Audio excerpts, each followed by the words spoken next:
Pensar em empreender por vontade, porque é cool, porque é legal, é um grande erro. Você precisa dar para esse investidor uma noção, uma sensação de que aquilo realmente funciona ou que vai dar certo.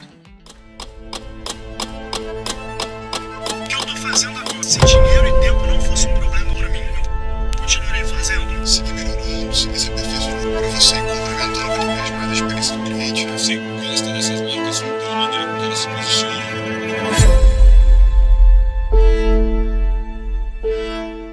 Fredão, e aí, você tá bem, cara? Bom demais, cara. Que negócio legal, cara. Bom Olha te só, ver de novo. deixa eu entender esse negócio. Ele é muito minimalista. Eu nunca tinha entrado num Tesla antes. Nunca tinha entrado num Tesla. entrado? Não. Você vê que não tem nada. Não, ele é muito minimalista. Super minimalista, super tecnológico. Mas enfim, Fredão, com você, cara. Eu sei que você fala de tudo. Eu não fiz roteiro, não fiz nada. Nós vamos. Não tem que ter roteiro nenhum, cara. A galera que me escuta sabe que a gente não tem roteiro. Eu voltei de férias agora, já estamos produzindo conteúdo e tá aqui, cara. É legal demais, mano. Fred, o que você espera pro varejo 2022, cara? Cara, varejo, assim, cara. Vamos lá. Bizarro a migração pra internet que aconteceu na pandemia. E tá muito falando sobre como é que conecta as duas pontas, tipo o físico com o digital. Beleza. Só que eu acho que mesmo o físico, cara, tá se reinventando de uma forma que a internet tá puxando as vendas do físico mais do que o varejo esperava. O que eu quero dizer com isso? As pessoas que estão indo no físico hoje estão vindo, em sua grande maioria, porque foram impactadas de alguma forma pelo digital daquela loja ou daquela oferta. Me parece que essa história de você conectar as duas coisas tá virando muito mais foca no digital e tenha um físico só com uma retaguarda, um ponto de entrega, um ponto de coleta. Você tá entendendo? Uma das empresas que eu vendia, a Hubster, ela foi vendida por uma empresa que tem... Conta do Hubster, aproveita e faz esse parênteses, vai. A primeira empresa que eu vendi foi a e-commerce e a gente vendeu para o Mercado Livre, né? A gente vendeu ela para o Mercado Livre. Isso foi 18? 17, final de 2017. Então a gente vendeu a empresa para o Mercado Livre, que era um conector que fazia com que e-commerces pudessem ter uma operação em vários marketplaces ao mesmo tempo. Era um hub, uma plataforma que conectava em marketplaces, né? Mercado Livre, Amazon, B2A e tudo mais. No final de 2017 a gente vendeu a empresa para o Mercado Livre, a gente era líder na América Latina dessa solução, e a gente vendeu para o Mercado Livre. Quando eu comecei no Mercado Livre, como executivo lá dentro, a gente já pensou assim, vou empreender de novo, não vou ficar como executivo para sempre, é o que eu quero. E a gente pensou em fazer um sistema de gestão para algum setor que tivesse mal atendido do ponto de vista da tecnologia e que fosse grande ao mesmo tempo. E a gente pensou em food service, setor bizarramente grande, faturando 300 bi por ano no Brasil, sem um líder claro de tecnologia, e a gente pensou, qual vai ser o futuro desse setor? O futuro desse setor, na nossa cabeça estava claro que era delivery. Delivery ia ser o setor. A gente falava, não, no futuro as empresas, os restaurantes não vai ter sentido em ter um salão. Essa era a nossa visão daquela época. E todo mundo dizia, não, você tá louco, o restaurante nunca vai deixar de existir. Isso não tinha Cloud Kitchen, Dark Kitchen? Nada. Assim, o delivery não era a potência que é hoje. O iFood não fazia milhões de pedidos por dia como fazia hoje. E até hoje é uma visão um pouco audaciosa você dizer que os restaurantes vão acabar, mas eu mantenho uma posição de que os restaurantes vão ficar limitados a experiências gastronômicas, específicas, exatamente. Não como é hoje no Brasil. E a aposta foi, delivery vai explodir, e a gente precisa de uma solução que conecte as cozinhas dos restaurantes aos deliveries, né, aos marketplaces. E a gente começou a fazer essa solução e muito rapidamente a gente começou a escalar. Então em 2019 a gente duplicava de quantidade de cliente mês a mês. Porque não tinha concorrente, obviamente, a gente era a primeira solução a integrar com todos os deliveries, e a gente estava fazendo uma aposta num futuro que para nossa cabeça era certo e era tendência. Um time de quantas pessoas mais ou menos? A gente começou com 5 pessoas e daqui a pouco a gente estava em 17, 18, 20 pessoas, até que chegou um momento em que a empresa do Travis Kalanick, fundador do Uber, tinha acabado de vender as ações dele, feito o IPO nos Estados Unidos, vendeu parte das ações, criou um fundo e ele resolveu empreender no negócio de Cloud Kitchens. E aí ele sabe que o Brasil é estratégico, foi estratégico a operação do Uber. O Uber é a segunda maior operação do Brasil? Brasil é a segunda maior operação do Uber do mundo. Não sabia. Então o Travis sabia que o Brasil era estratégico pelo tamanho, pela operação, e aí o que acontece? Ele veio para o Brasil forte para entrar no mercado de Cloud Kitchens. A gente já estava um ano na frente, desenvolvendo software, integrando com as secretarias da Fazenda. Isso é 19. E eu no Mercado Livre ainda e tal, e o que acontece? A empresa dele, a Cloud Kitchens, veio para o Brasil e resolve adquirir alguma empresa que já estava fazendo exatamente o que eles estão fazendo no Brasil. Vocês eram a moça mais bonita da festa. Nós éramos uma moça mais bonita da festa, a mais rapidinha, com os empreendedores que já estavam ali fazendo aquilo há mais tempo. O que acontece? a gente vai para os Estados Unidos conhecer a operação, conhecer a ideia de negócio, e aí a gente acaba vendendo a empresa para eles no momento que a gente estava captando. A gente estava captando o nosso seed round aqui no Brasil, assim, tava com o term sheet assinado, e ele vem para os Estados Unidos, vem ver o que a gente está fazendo, e cara, em 2 semanas o negócio sai e a gente vende a empresa para Cloud Kitchen. Foi muito legal, uma experiência incrível, e me torno aí sócio e parceiro do negócio como um todo. Mas por que eu falei isso? Acho que por que a gente fez essa ponte, cara?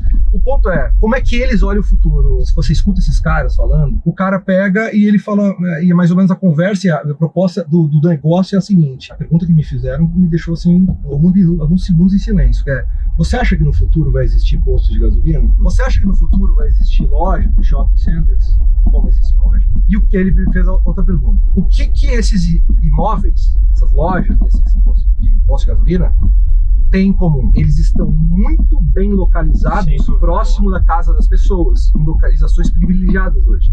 Então o que acontece? Por que hoje, quando você compra um hambúrguer, o hambúrguer chega na sua casa em 30 minutos, e quando você chega um iPhone, ele chega em 1 dia, 2 dias? Sendo que o iPhone está pronto e o hambúrguer você tem que montar. Por que um é 30 minutos? A resposta é porque o centro de distribuição do hambúrguer está do lado da sua casa e o iPhone está num depósito longe da tua cidade. No futuro, esses locais que hoje são ocupados por postos de gasolina, shoppings, não vão ser mais ocupados por isso. Vão virar centro de distribuição, porque o e-commerce vai ser on demand. Você vai comprar um iPhone e vai receber na mesma velocidade que um hambúrguer. E aí a questão toda do modelo de negócio é: a gente decidiu começar com um e-commerce que as pessoas compram o tempo inteiro, que é iFood, que é delivery. A gente não pode esquecer que o delivery de comida é um e-commerce. Sem dúvida. É a mesma coisa. É a mesma coisa. Então, eles optaram por começar com delivery, porque com isso eles começam a entender os locais dos centros de distribuição, onde estão as pessoas, quantas as pessoas compram, começar a pegar os cartões de crédito das pessoas, colocar no meu sistema. A ideia é a seguinte: hoje as pessoas compram o tempo inteiro comida, mas não compram o tempo inteiro e-commerce na mesma velocidade. Claro. Então, se você entender o comportamento de compra e ter as pessoas comprando o tempo inteiro comida, quando o posto de gasolina deixar de existir, ali eu vou colocar um centro de distribuição e eu só troco. Eu não preciso mais vender comida, eu posso vender produtos. Então a história do cara é basicamente transformar todos os pontos das cidades, todos os pontos que vão vagar em centro de distribuição. E aí a internet inteira, o varejo inteiro fica à tua disposição no teu celular, como se fosse uma loja no teu prédio. Então é nessas coisas que você começa a pensar assim, cara, como é que vai estar o varejo agora? Cara, o varejo está passando uma transformação bizarra, mas que se você começar a olhar ele para 5, 10 anos para frente, você começa a ver esse movimento de que a internet ela representa mais da metade das vendas do próprio varejo físico. Então, assim, vamos botar aí que 10% do varejo seja online. Cara, não é tão simples esse número. No momento que eu uso a internet para verificar preço e descobrir que é na Magazine Luiza, que você tem uma ligação direta com o varejo físico. Óbvio. Aí você tá dizendo, aquela venda foi feita no varejo físico? Não, ela foi feita online. A única ponta é que o cliente foi lá retirar. Quantas vezes você vai comprar uma coisa, tua mulher te manda uma foto, teu filho te manda uma foto, teu pai te manda uma foto, fala, é isso aqui que eu quero. É isso aí que exatamente. Então, a internet, ela na verdade, ela tá mais emaranhada do que a gente imagina para essa composição desses números. Mas é muito massa ver essa parada, cara. Muito massa. Ô Fred, vamos voltar no conceito básico de empreendedorismo aqui. Certo. Imagina o seguinte, essa pergunta você deve receber direto, ainda mais que o teu Instagram é direto, Real Empreendedor. Sim. Eu recebo no meu bastante, assim, não tenho dinheiro, tenho um emprego aqui das 9 às 5, que eu não sei o que eu faço, das 9 às 6. E quero empreender. Como é que eu saio dessa e empreendo? Boa, eu recebo muito essa pergunta. Essa pergunta interessante, eu respondo da seguinte maneira: não largue o teu emprego e mergulhe de cabeça no empreendimento assim, enlouquecidamente. Perfeito. Porque a chance de dar errado é muito alta, você sabe que empreender é uma atividade de alto risco, então você precisa validar algumas hipóteses antes de você mergulhar para empreender. Que hipóteses são essas? Você não deve começar a empreender em coisas da qual você não entende, da qual você não gosta, da qual você não tem domínio, porque isso aumenta muito a sua chance de se desmotivar, de dar errado, etc. Então, primeiro que eu só recomendo que você empreenda naquilo que você conhece, gosta, tem familiaridade. É o primeiro passo de qualquer coisa. Não é porque o Álvaro agora começou a ganhar dinheiro com cabeça de gado lá no Mato Grosso que o Álvaro tá ganhando dinheiro, que é isso que as pessoas vou também. Que eu vou também. Não, calma aí, o Álvaro, o pai dele é fazendeiro, não sei. Nasceu lá, conhece isso há muito tempo, trabalhou no agronegócio, quer dizer, são situações específicas onde o chapéu não serve para todo mundo. Então a primeira coisa é a gente tem que empreender naquilo que a gente gosta, naquilo que a gente sabe, naquilo que a gente tem familiaridade para continuar o jogo. Beleza. No momento que você quer ser empreendedor, e para nós empreendedores, a gente tem que fazer o bendito do MVP, aquelas primeiras hipóteses de que a nossa ideia vai funcionar. Alguém vai pagar por isso. E isso vale mais a pena você fazer pequenos testes ainda trabalhando. No momento de folga, no momento de tempo livre, no final de semana, quando você chega em casa. Você tem um emprego que te paga, que sustenta a tua família, cara, segura ele mais um pouco e usa o teu final de semana, o tempo livre, para fazer os primeiros testes, as primeiras vendas, seja para tua família, seja para teus amigos, construção dos primeiros produtos, dos primeiros... Cara, um MVP pode ser... Ele tem por concepção ele ser simples, ser tosco às vezes, ser de qualquer maneira, para você ver se as pessoas estão dispostas a pagar por isso, a seguir pagando por isso. Quer dizer, esse teste ele pode e deve ser feito por quem está empregado, cara. Eu não recomendo que você vou pegar meu FGTS e vou mergulhar nessa coisa que agora tá na moda, empreendedor. Cara, a chance de dar errado é muito alta antes de você fazer um MVP. E outra, no momento que começa a te faltar dinheiro, e você tem família em casa, você tem conta pra pagar, você entra num parafuso, num espiral de desespero. Você passa a tomar decisões erradas, precipitadas, você aumenta a ansiedade, seu nível de estresse aumenta. Então você vai ser um empreendedor com mais uma âncora te travando. Sim. Se você tá fazendo um negócio e tem um emprego lá que tá te garantindo, cara, você vai dar tempo ao tempo, você vai ter mais habilidade para testar, você vai ter mais flexibilidade, você vai ter menos tempo, eu sei. Qual é a hora certa? Aí vem a segunda pergunta. Qual é a hora certa então, Fred, de eu mergulhar? Fiz o MVP, beleza.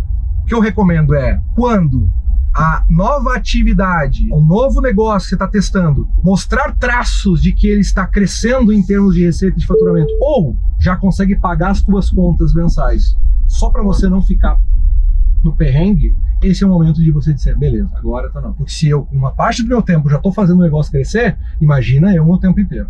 Então, esse é a dica que eu dou para todo mundo que tem um emprego. Cara, não larga agora. Começa devagarinho, depois você mergulha. Como achar um bom sócio? Bom sócio. Eu tive muita sorte. Quais elementos procurar no bom sócio? Eu tive muita sorte com isso, Álvaro, na minha vida. Eu não chegaria onde eu cheguei, com certeza, se eu não tivesse ao meu lado pessoas que me complementavam. É muito comum a gente fazer sociedade com parente e com amigos. Muito comum. Muito comum. E nem sempre dá certo, porque você não consegue. A maioria não dá, por uma razão óbvia. O não saber, não poder ter, não conseguir terminar é um fator, é um agravante clássico. O Jânio Quadros, né, que falava que você não deveria contratar ninguém que você não pode demitir. Exatamente. Pensa o seguinte, Álvaro, por que você é amigo de alguém?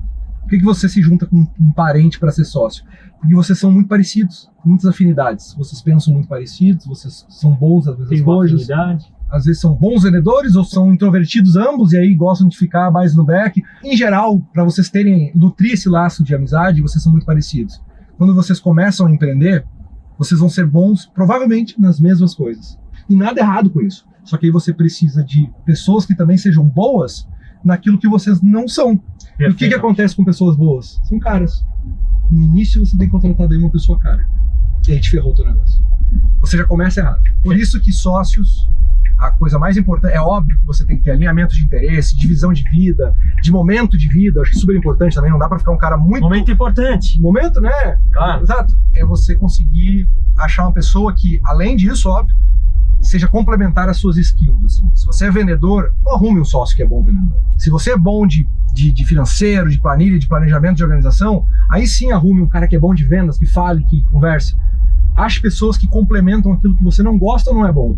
Porque a gente não é bom em tudo, Álvaro. Bom, pelo amor de Deus, né? Aliás, acho que a gente é bom em pouca coisa. Exatamente. É. Eu separo assim, as habilidades de um empreendedor, basicamente, do negócio em 5 grandes áreas, sabe? Então, é financeiro e administrativo, tá? Planejamento financeiro e administrativo, vendas e marketing, produto e tecnologia, né? Produto, a solução que você está fazendo de tecnologia, cultura e pessoas, e a gestão e operação, que é o dia a dia, a rotina. Eu separo nessas áreas. Raramente você consegue ser bom em 3.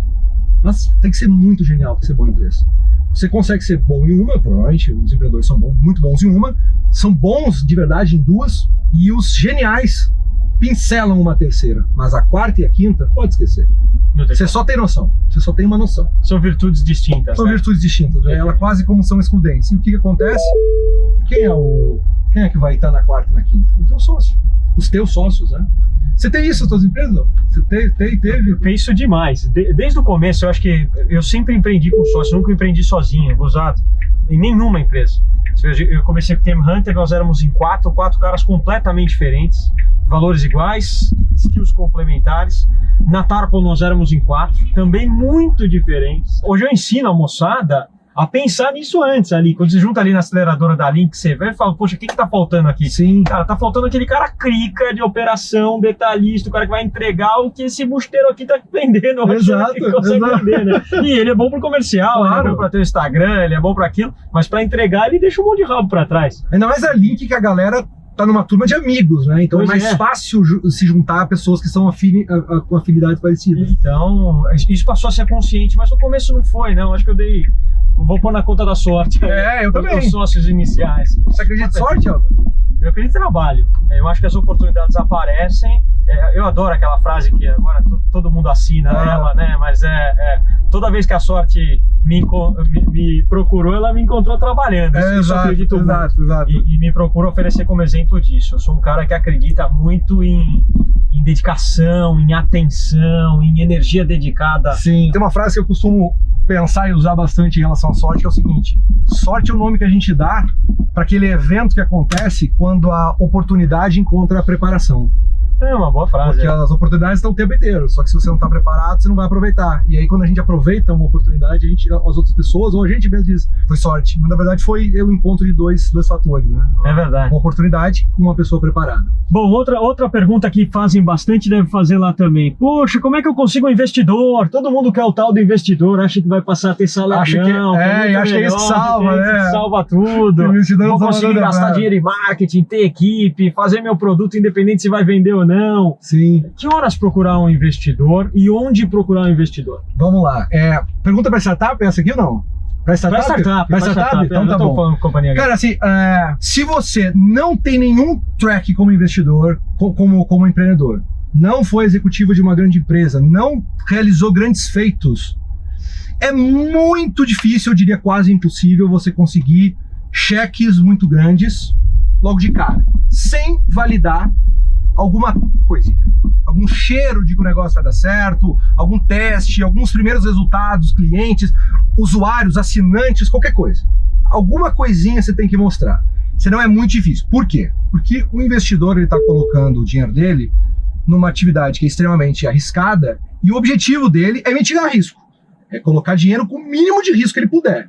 E quando você tem empreendedores que não têm um histórico para mostrar para esse investidor de que ele realmente consegue, tem capacidade de execução, ou pelo menos um belo currículo para exibir, aumenta a percepção de risco. Aumenta a percepção de risco dele. E aí, o que acontece? Ele vai reduzir o tamanho do cheque ou querer aumentar a tua diluição, o que nem para ele é interessante, te diluir demais, né? Porque nós outras rodadas. Então, o que acontece é que se você é muito novo ainda, é muito melhor, muito mais inteligente da sua parte fazer os primeiros testes sem necessariamente ter um investidor. Primeiras vendas, primeiras produções de produto, sem se preocupar com isso. Aliás, ajuda a ser até mais inteligente. E muito mais sensato no gasto. Muito mais sensato no gasto. Porque o teu dinheiro você está colocando a tua pele em risco ali. Então o ponto é, você não tem esse track aí, então o objetivo é que você faça as primeiras provas de que o negócio pode dar certo. E aí sim, qual é o momento em que você vai atrás desse investidor? É quando você percebe que você não vai conseguir ter um produto, uma solução, uma proposta de valor adequada para escalar sem que você precise colocar investimento antes, seja em pessoas, seja em produtos, seja em qualquer coisa. Porque você não consegue ficar sempre no MVP, você não vai poder ficar sempre no MVP. O MVP serve para dizer, as pessoas estão interessadas nisso, estão dispostas a pagar. Estariam dispostas a pagar se o produto fosse X. Maravilha, isso serve no MVP.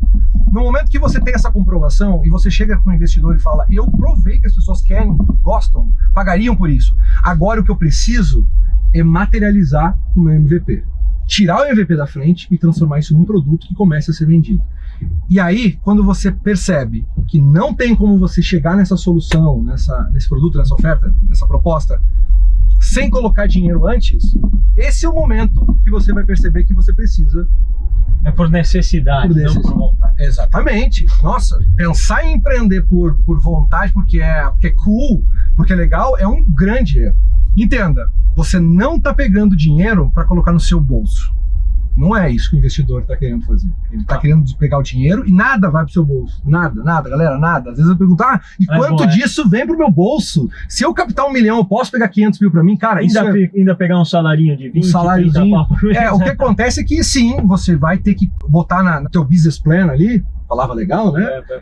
Um salário para os executivos, inclusive o seu. Natural. Mas um salário razoável de mercado, que como alguns investidores falam muito assim, cara, é o salário mínimo que você deveria tirar para não passar perrengue em casa. Eu costumo colocar o meu salário mais baixo, sempre fiz isso, mais baixo do que o normal, para também ancorar negociação com outros sócios e diretores. Natural. Porque uma vez que o meu tá baixo, eu posso dizer, cara, nem eu que sou o principal executivo da empresa tô tirando isso, você quer tirar mais que eu. E às vezes acontece, né, Álvaro, a gente pagar mais para outros executivos do que pra gente mesmo. Acontece mesmo. Empreendedor acho que é o único cargo alto que isso acontece com frequência, né? O cargo vai subindo, chega lá em cima e o salário é mais baixo. Então é quando você percebe que você precisa de investimento agora para materializar um produto que sem ele não existiria negócio. Só que, entenda, você precisa dar para esse investidor uma noção, uma sensação de que aquilo realmente funciona ou que vai dar certo. Quando você já é um empreendedor maturado, já passou por outras etapas, já fez isso ou como executivos ou como empreendedor, é natural que esses cheques aconteçam sem produto, só com a ideia. Porque no lado do investidor ele vai olhar e vai dizer, porra, na mão do Álvaro isso vai acontecer. O Álvaro já trabalhou 20 anos com essa parada, já fez isso acontecer, quer dizer, ele não tá brincando, é um cara casado, com filho, já tem né? O investidor olha e pensa assim, nesse caso, é razoável que eu invista na fase da ideia. E a gente tem visto, né, vários negócios recebendo investimento sem que tenha efetivamente um negócio montado. Mas, quando o cara está no início da carreira, o empreendedor está no início da carreira sem essa bagagem, o MVP é quase que obrigatório, Álvaro. Quase que obrigatório eu mostrar para o investidor que eu tenho alguma coisa na mão. E é dedicação exclusiva àquele negócio. Outra coisa importante também, né? Posso receber um investimento e ficar... meu oitavo negócio. Eu tenho estacionamento, eu tenho uma rede de hamburgueria, sou sócio de um pet shop. E agora estou abrindo essa balada. Estou abrindo essa balada. Cara, como é clássico. E aí, sabe por que isso, Álvaro? Eu vou dizer agora. Vamos começar a fazer umas polêmicas aqui, Álvaro. Se me permite? Claro. Essa novidade que a gente começa a ver agora, que a gente é da escola do foco, eu pelo menos venho da escola do foco, que é um negócio, cara, mergulha nessa parada e coloca todas as suas energias ali. Já é difícil fazer um negócio dar certo, aí você quer ter 8? Só que aí, quando eu entrei na internet agora, 2 anos pra cá, e comecei a ver essa leva de gurus e gente ensinando a empreender, eu percebo que tem essa expressão do diversifique suas fontes de renda, diversifique sua entrada de receita. Aí eu penso assim, peraí, isso funciona muito bem para o investidor. Perfeito. Eu tenho 100 milhões de reais em caixa, eu não vou botar tudo numa empresa só, ou tudo num papel só lá na bolsa, ou num investimento. Tá. Eu vou diversificar. Uma parte é cripto, outra parte é fundo multimercados, outra parte é dólar. Isso não funciona. O empreendedorismo... A não ser que seja um venture capitalista ou um venture capital fund. Mas aí você tá vestindo a túnica do investidor, mais do que empreendedor. Claro. Então, empreendedor não tem essa. Qual é o momento onde eu devo abrir o meu segundo negócio? Tal? É quando o primeiro já roda sem você, quando a operação já assim, ó...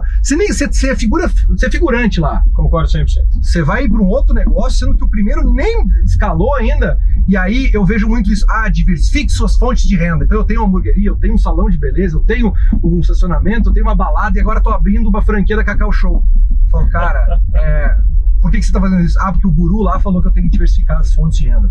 Galera, você tem que diversificar a fonte de renda quando você é investidor. Como empreendedor, é um negócio só e faz ele dar certo. Tu acredita? Confia nesses dois caras que estão falando pra você aqui, ó. Já é difícil. E você só precisa acertar uma vez como empreendedor. Você quer resolver a tua vida, você... uma vez. Você acerta uma vez. Você tem a vida inteira pra acertar uma vez. Porque depois passa a ser mais por diversão, sensação de criar, do que aquilo que motivava lá atrás, que muito provavelmente para uma grande maioria das pessoas é você ter uma independência financeira, um dinheiro razoável, alguma coisa que uma vez você precisa acertar, né? Mas isso e que em geral não é na primeira. O negócio que a galera tá montando agora, no início da carreira, provavelmente não vai ser um negócio que vai deixar ela rica, não vai ser esse. Vai ser o próximo, vai ser o depois, mas esse é uma passagem muito importante para que o próximo aconteça, né? 3 setores que você vê que, poxa, tem vento de cauda para empreender, para ter oportunidade aqui no Brasil. Você fala, poxa, esses 3 setores, dependendo do cavalo, etc. Eu vou tentar abrir um pouquinho mais o leque e não ir para startup, tá? Manda. Sim, eu acho que dá para fazer uma correlação com startup, mas aí eu acho que é legal a gente abrir leque aqui. Acho que primeiro, e-commerce de nicho, Álvaro. Fazer um e-commerce com peças, com produtos para pescaria, por exemplo. De nicho. Nada de abrir muito leque, porque a competição é muito alta e você não consegue se especializar, você não consegue focar. Então, e-commerce de nicho eu acho que tem muito caldo, em especial com vários marketplaces, tá? Vendendo em vários marketplaces, usar muito o social selling, então acho que esse é um setor que eu investiria e que eu olharia com carinho. Boa. Segundo setor que não dá para deixar passar, delivery ou e-commerce, né, no caso, de alimentação saudável. É surreal que tem crescido a demanda, é óbvio que a oferta também tá crescendo, a gente não pode esquecer que isso acompanha junto, tem bastante gente vendendo isso, mas eu acho que ainda a internet está carente de players dominantes nisso aqui. Acho que a gente tem a Livap, que não é nem saudável, é questão de marmita, a gente tem um ou outro aqui que despontam, mas a minha visão é que esse setor ainda não está dominado, Álvaro. Tem muita oportunidade para você empreender e tem inúmeros canais de venda e cada vez mais. E fora isso, que o mercado crescendo em passos largos, né? Cada ano que passa é tipo impressionante, assim. Então eu acho que a oferta não está acompanhando a demanda nesse setor. E o terceiro setor que eu acho animal, da qual eu empreendo em partes e quero cada vez mais me aproximar, é essa creator economy. Como que você consegue monetizar, rentabilizar aquilo que você sabe, quanto isso tá fácil e só vai crescer. Assim, tipo, eu vi uns dados absurdos do tamanho da creator economy nos próximos anos, era coisa de trilhões de dólares, não um trilhão, era trilhões de dólares o tamanho do quanto isso estava movimentando e tudo mais. Então, assim, educação voltada para creator economy, hábitos, hobbies, beleza, como é que eu empreendo nisso? Acho que você começa empreendendo nisso simplesmente ensinando aquilo que você sabe, alguma coisa que você é bom que outras pessoas não sabem. Como é que eu começo? Começa assim. Depois isso pode virar um negócio, quando você é uma escola, sublocando hora de outras pessoas, não importa. Mas começa assim. E sabe o que era legal? Alguns anos atrás, era impossível fazer isso de forma escalável e de forma barata. Impossível. Você tinha que abrir uma escola, você tinha que vender isso aí na internet. Agora você tem isso aqui, Exato. Você tem o Metacells. Surreal. Quando que a gente ia imaginar tá falando numa tarde, conversando num carro e tipo 100 pessoas estarem ali ligadas no que a gente tá falando pra simplesmente escutar, pra aprender, pra pegar um insight? Quando? Nunca. Sim, é verdade. Só agora. Só agora. A educação começou a ficar muito acessível e tem muita oportunidade aí. Belos setores. Belos setores. Diz fala um. Eu acho agro espetacular. Agro espetacular. Acho que saúde, pelo fato de aumento da longevidade, é outro também. Seria os que eu diria para startup, né? Eu gosto demais desses dois. Agora, sabe um setor que tá largado, assim, que carece muito de serviço, que eu adoro, e acho que pouca gente investe? Setor de terceira idade, cara. Que hoje pode não estar conectado tanto, pensa mas... que não existe uma faculdade para velhinho? Hoje, o que tua avó faz? Sua avó é viva? O que ela faz? 98 anos, ela fica o dia inteiro no Instagram. O dia inteiro no Instagram. O dia inteiro no Instagram e no WhatsApp. Te vendo ainda. Isso. Ela faz live, cara. Ela posa se sentindo, não sei o que, no Facebook. Hoje eu não sei como uma pessoa de 80 anos hoje, imagina, tem exceções. A gente tem desde alguém que está numa patologia lá, numa doença terminal, nessa idade, até o outro que está bem, correndo uma maratona, como eu encontrei no Rio de Janeiro, 15 de novembro, o cara correndo uma maratona com 80 anos de idade. Mas você não tem hoje uma faculdade, cara. O cara ir de manhã, ainda que seja sua avó, pra você deixar, voltar, pra ela aprender sobre artes. Não precisa ter uma formação para ser um ganha-pão para gerar renda. Sim. Mas para um passatempo, para que a cabeça continue funcionando, para que você tenha uma aula de artes, uma aula de história, uma aula de tecnologia, alguém ensinasse a pegar um Uber, mexer no app do banco, ela conseguir encontrar outras pessoas, almoçar junto, jogar o bingo ali. Esse é um público que paga, né? Um público que paga, né? Chegou no máximo que você chegou ali, você tem dinheiro, muitas vezes os filhos podem pagar para distrair. Às vezes atordou a vida dos filhos, porque mora na casa. Olha, a gente dá ideia pra galera aí. Eu vejo muita gente falando, essa galera, esse público não acessa a internet, não tem. Agora, né? A próxima geração de idoso vai estar toda conectada. Opa, muda completamente. A minha voz está conectada. Não, e hoje tá difícil de morrer, pô. Se o cara tem acesso a um São Luís, um Sírio-Libanês, um Albert Einstein aqui nessa região que nós estamos, a longevidade expectativa de vida de um cara que nasce aqui do lado 90 anos. Pra 100, eu acho, hoje, né? E a fase de poder aquisitivo que você efetivamente não tem muito o que gastar, né? Você acaba não viajando, você viajando menos, você tem uma oferta de produtos e serviços mais limitadas, ou seja pela limitação física, seja porque simplesmente você tem menos disposição. Então você acaba sobrando dinheiro e também tem os filhos, né, cara? É interessante para os filhos poder suportar uma qualidade de vida interessante. E saúde mental, outra cabeça, mas eu acho que esse é um outro setor, então, setor sênior de terceira idade, saúde, agro, complementando aos três que você falou, acho que são boas oportunidades para a turma. Deixa eu te perguntar uma coisa aqui, que eu estou conversando com bastante gente do setor e é muito importante ouvir a tua, porque eu estou falando de educação. O mundo está caminhando aceleradamente para a educação online, isso é uma visão clara do que está acontecendo. No entanto, o engajamento de um curso online, a taxa de conclusão de cursos online, ela continua muito baixa. muito baixa. Várias estratégias vêm sendo feitas para resolver isso, e uma delas é a masterização do conteúdo, né? Não sei se você tem observado. Infoentretenimento, super celebridades, aulas em 4K, drone, blá blá blá blá blá. Só que isso não tem mexido o ponteiro, são as últimas informações e números que eu tenho do setor. Não tem mexido o ponteiro de forma substancial. Como é que você vê que dá para resolver isso? Ou que a gente tem que pensar em resolver isso? Eu vejo muito da seguinte maneira, Fred. Eu vejo, quando a gente fala em educação, eu acho que a gente tem que falar de 4 vertentes, né? A primeira delas é a transmissão de conhecimento, que antigamente, onde você conseguia? Ou com teus pais, ou amigo dos teus pais, na escola, ou numa biblioteca, nos livros, vamos chamar assim. Hoje em dia, a transmissão de conhecimento, não é que ela se banalizou, ela se democratizou a ponto de não existir uma aula dada em qualquer universidade do mundo hoje que não tenha no Instagram, que não tenha numa rede social, que não tenha no YouTube, não tem. Se alguém souber uma aula que é dada em Harvard que não esteja no YouTube, por favor, coloca aqui, eu faço questão de publicar no feed. Que o conteúdo, né? O conteúdo não esteja disponível, claro. Né? Pode ser uma semântica diferente, pode ser um personagem diferente que está transmitindo aquele conhecimento, mas a transmissão de conhecimento, ela está disponível para Google e acabou. E o resto você vai encontrar até bomba atômica. Esse é o primeiro. Segundo, transmissão do conhecimento não adianta. Você precisa de algo que chama ordenação do conhecimento. Por quê? Porque senão não precisava de nenhuma instituição de ensino. Né? Você fala, então tá tudo disponível, por que você põe o seu filho na escola? Eu ponho meu filho na escola porque ele nunca saberia o que é logaritmo se não tivesse uma ordenação e mostrassem para ele o que é adição, subtração, multiplicação, divisão, equação primeiro grau, etc. Ele chega no logaritmo. Algumas instituições de ensino prezam pela ordenação, outras não. Vai jogando conteúdo aí, e eu vejo muito content creator que não se preocupa com ordenação. Eu vou botar aqui tudo que eu sei, vou botar tudo em termos de conhecimento, do que eu recolhi, do que meus amigos recolheram, mas não tem ordenação. Então aquilo vira uma sopa de letrinhas para quem está recebendo, que gera desinteresse, porque não tem fio da meada e nem noção de progresso. Imagina se alfabetizar alguém mostrando Shakespeare para ele. O cara fala, puta, eu não entendo nada. Precisa alguém falar B, A, B, gera um desinteresse. Então, ó, falamos em transmissão e falamos da importância da ordenação. Tudo que não tem ordenação vai gerar desinteresse, necessariamente. Terceira coisa, aplicação. A aplicação do conhecimento, ela gera a sedimentação daquilo que a teoria traz. Então, se você não tem um lugar onde você aplica, você vai ter desinteresse. Problemas dos cursos online. O cara recebe, às vezes ordenado, às vezes desordenado, e ele não quer aplicar. Ele não tem interesse em aplicar. Ele não tem interesse ou ele não consegue aplicar? Ele não consegue, ele não está no ambiente, ele não tem coragem. Mas aquilo vira um livro para ele. Um livro na estante. Ele recebeu aquilo e fala, putz, olha quanta coisa legal a gente falou aqui. Vamos supor que a gente falou essa ideia do senior home. Tem um cara aqui desses 80 que estão ouvindo, o cara falou, pô, eu vou testar isso aí.